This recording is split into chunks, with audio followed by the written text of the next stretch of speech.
La fille avait simplement accidentellement fait tomber les livres du homme lorsqu'elle se promenait dans les rues. Elle ne s'imaginait pas que ce petit geste marquerait le début de son malheur. En discutant, ils passèrent rapidement de parfaits inconnus à bons amis. Jack, attentionné, invitait souvent Anna à sortir, et peu à peu, ils commencèrent à éprouver des sentiments l'un pour l'autre, bien qu'aucun d'eux ne franchisse vraiment le pas. Un jour, Jack invita Anna chez lui, apparemment dans l'espoir de faire évoluer leur relation.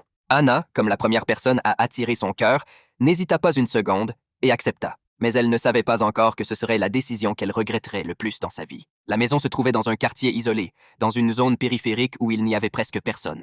L'environnement autour de la maison était délabré et semblait avoir été abandonné depuis longtemps. Mais Anna, confiante, ne s'en inquiéta pas. Ils devinrent progressivement un couple, et elle pensait que leur vie heureuse allait enfin commencer. Cependant, le lendemain matin, lorsqu'Anna se réveilla, s'habilla et se prépara à partir, elle remarqua que la porte était fermée à clé. Elle pensa innocemment que Jack avait dû partir précipitamment et oublier de lui laisser la clé.